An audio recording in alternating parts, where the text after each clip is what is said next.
Hey, welcome back to Mocktails with Marina. This is episode 100. And I want to be really clear about something before we go any further. This episode is not necessarily a celebration. It's not a highlight reel. It's not a victory lap. Getting to episode 100 isn't impressive because of the number. It's impressive because of what it represents. Staying. Staying when it was quiet. Staying when no one was sharing the episodes, staying when there were easier ways to make money, staying when consistency felt boring instead of exciting. Whether this is your first episode tuning in ever or you've been listening since episode 1, this is for you because this is not an episode just about podcasting. There's so much more we're going to cover here because at the end of the day, it's really about why most people quit anything meaningful. And I want to talk about what actually makes the difference between people who stay in the game and people who disappear. Let's start with the uncomfortable truth. Most people do not quit anything in particular because they fail. They quit because success doesn't look the way that they expected it to, and particularly when they expected it. So, for example, in podcasting, people expect fast growth, instant downloads, viral moments, and monetization right away, which, side note, bad expectation to start with because this is a long-term evergreen format of content posting.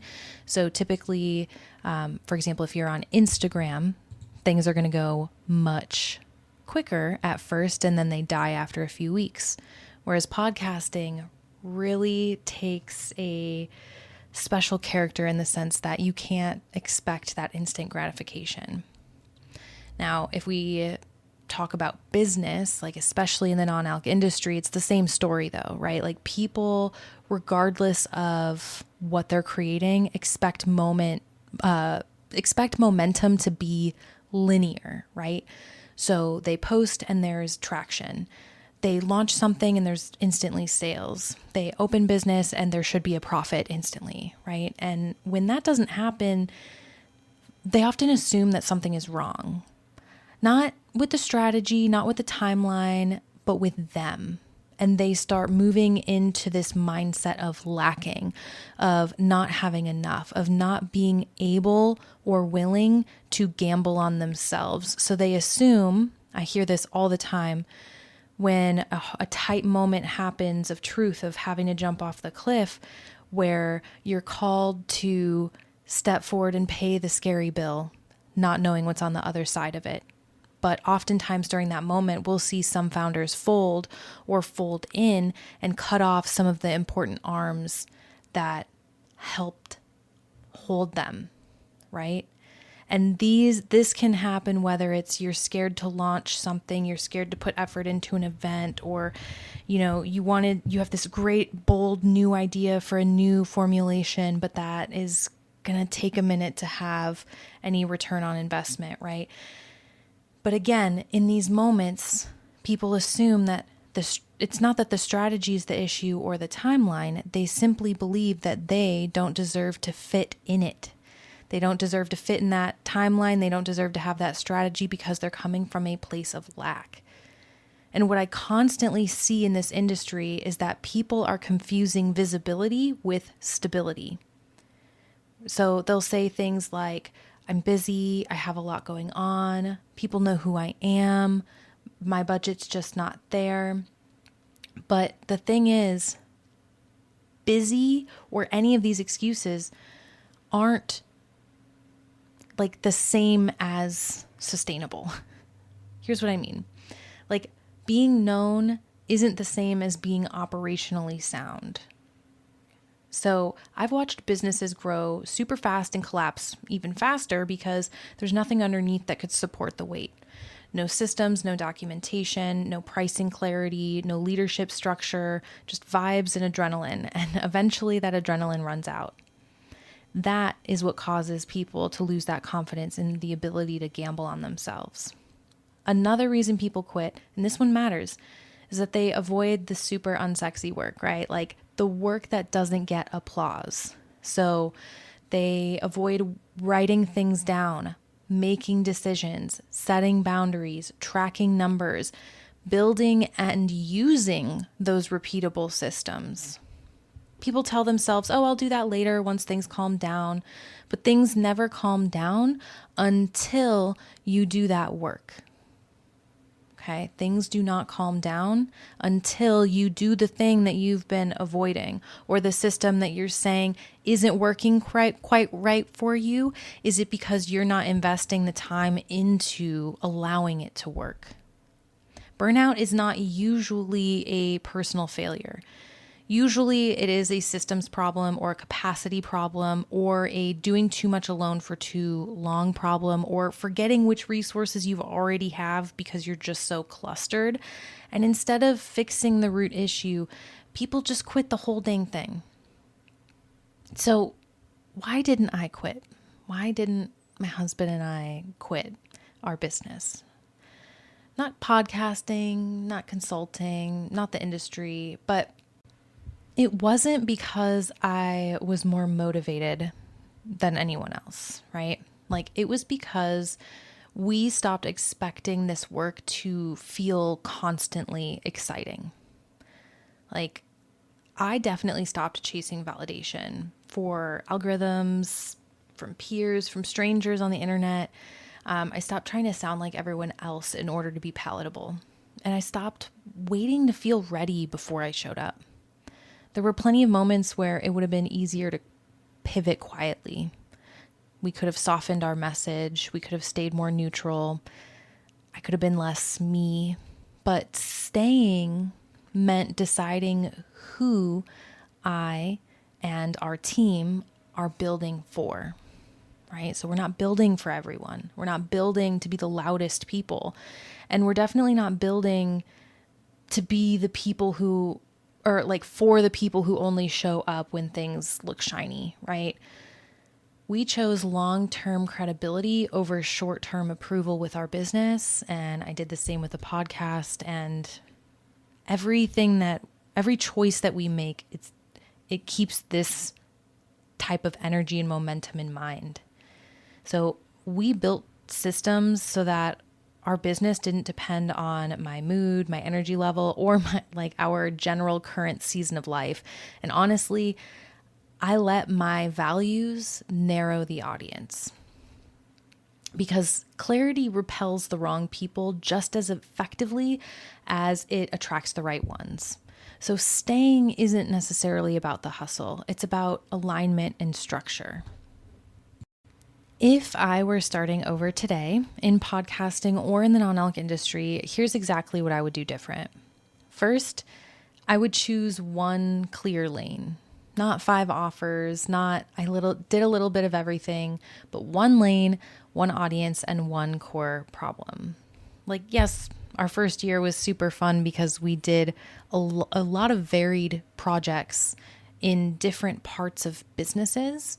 However, when we got to really dive deep on operations, on the human side of making the non-alc space a reality, making the non-alc brand come to life, like how we do those things as a system, as an ecosystem of human beings, that is what I would have focused more on instead of trying to appeal to the most obvious concerns, which frankly are like menu building and like the flashier things. So many marketing inquiries, even though marketing isn't the main thing we do. And I recognize that that's because of the topics that we spoke about ahead of time, instead of being more clear on our focus on operations and how a well-rounded marketing department can churn out those types of results, right?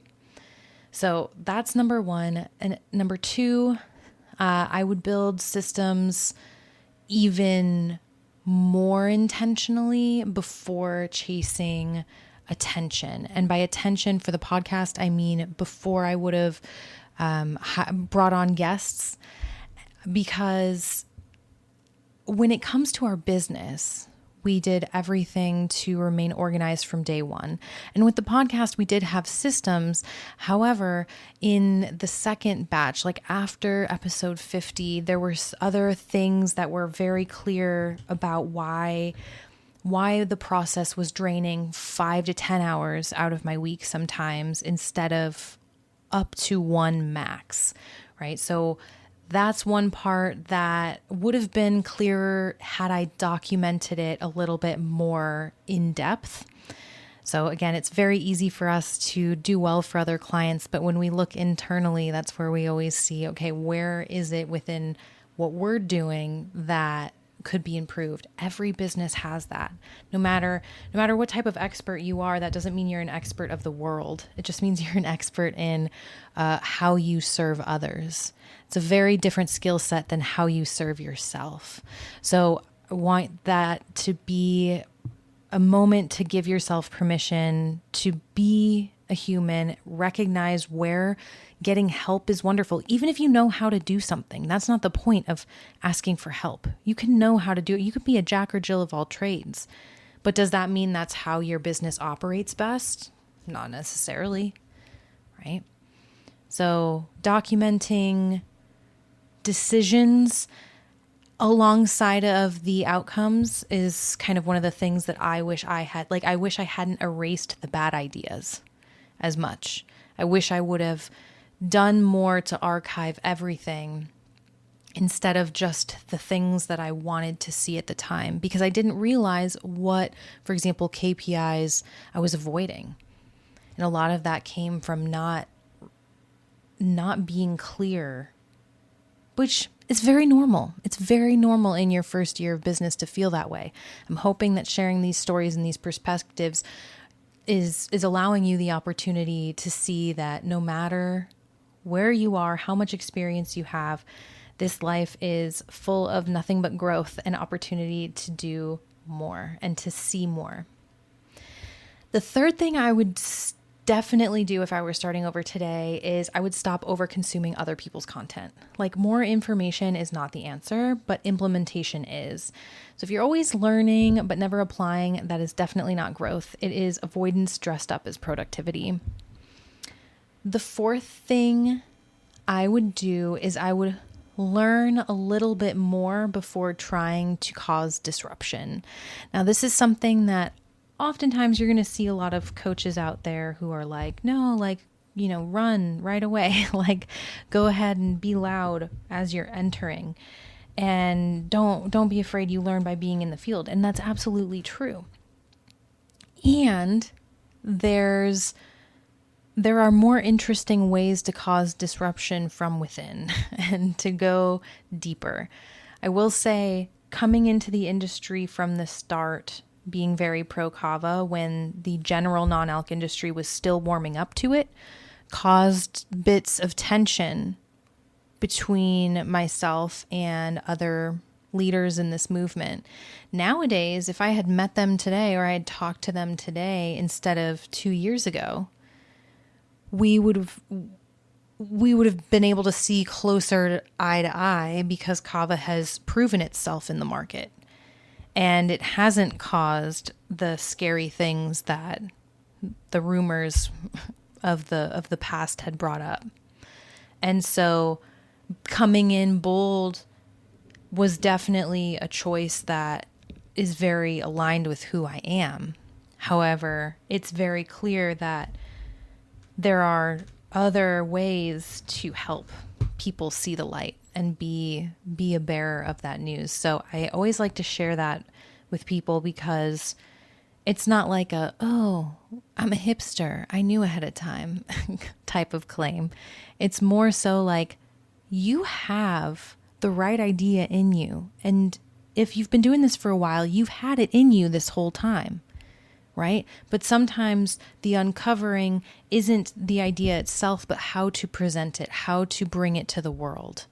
Right? It's always great to start the conversation, but most people want to change things before they fully understand them, and that's how mistakes get made or how credibility can be lost. So, something to keep in mind. And finally, I would also prioritize sustainability over speed.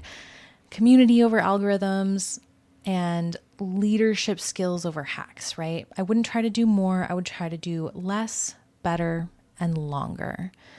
Again, there's so much to unpack. There are so many things to get excited for, right? Coming into this knowing, hey, I've actually worked all these positions. I've worked this industry my whole life. Like, I understand service. I understand how to bring community together and how to serve them something that then only enhances the experience. And so, of course, when you're walking into a new idea, a new project, you want to put it all in that first painting. But the real craft that you learn over time is how you tell a story through a series and not just one simple smorgasbord, essentially. So here's where I want to speak to two different people real quick. If this is your first episode, welcome. There are 99 other episodes that came before this one, and they are all intentionally free. Okay, so go listen, go learn, take notes, apply what resonates.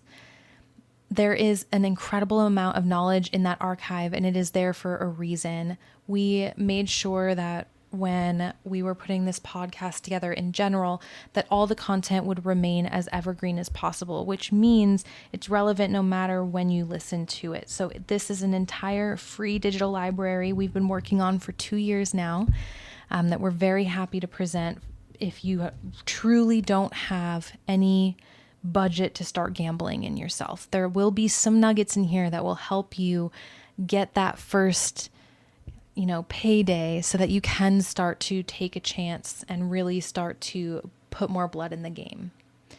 Now, if you've been listening for a while, this is your moment of honesty. Insight without action eventually becomes avoidance. So if you keep nodding along and you're listening and you're tuning in, but nothing in your life is changing, it's not because you need another podcast episode. It might be time to step into a real support system. So that could look like joining a program or working together through a private one-on-one retainer. And it's not because you can't do it yourself, right? As previously mentioned in this episode, but because your time is more valuable as a resource. And doing everything alone is not the badge of honor you may think it is. So make sure that you head over to the website, marinamars.com, scroll through all the pages, see what resonates, reach out, send me an email, hello@marinamars.com, and I will help you find the exact support that makes sense for you. Even if it's not me, I'm happy to direct you to any of our other set of partners and people, fellow industry members that might be a better fit. One more thing before we close, though. I am going to be taking a pause from making new episodes for a little bit. Early 2026 is about deep real world work. So we're going to be doubling down on some incredibly exciting client projects. We're going to be building, testing, leading, and gathering more data. So we're going to go out into the field, get a lot more interesting insight and stories for you. And then I will be back in late spring, early summer with sharper insights, stronger case studies, and even more perspective to share. So episode 100 is not the finish line. It's just evidence that I didn't quit. And if you are still here, listening, building, staying, neither did you. Thank you so much for being here. Thank you so much for listening. I'll talk to you again soon. And as always, if you need anything, just let me know.